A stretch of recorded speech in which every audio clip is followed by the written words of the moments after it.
د یو ځوان او د یو نیک سړي له پند ډکه کیسه واورئ. باید موږ هم پرې عمل وکړو. یو ځوان یو نیک سړي ته ورغی، ورته یې وویل چې زه ځوان یم، خواهشات مې زیات دي، په ښار کې پېغلو ته لکه تو څخه ځان نشم ساتلی، نو زه څه وکړم؟ ځوان ته سړي له شیدو داسې ډکه پیاله ورکړه چې له تویېدو یې ویرېدو، او ورته یې وویل چې د ښار منځ ته لاړ شه او دغه پیاله به فلاني ځای ته ورسوې، خو پام کوه چې شیدې درنه تلې نه شي.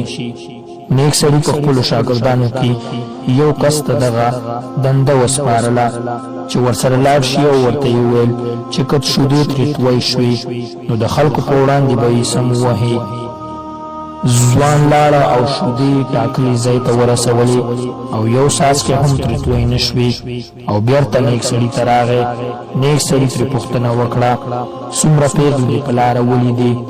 ځوان ورته ځواب ورکړ، ای نیک سړیه، خوا او شا مې هېڅ نه دي لیدلي، یېرېدمه چې هسې نه شیدې رانه تلې نه شي او یا ووهل شمه او د خلکو پر وړاندې رسوا شمه.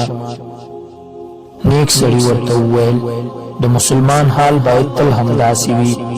مسلمان باید د ګناه کولو پر مهال له خدای او قیامت په ورځ له رسوایۍ څخه ویریږي.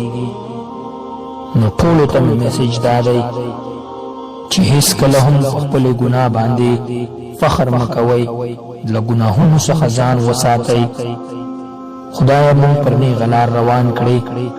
آمین.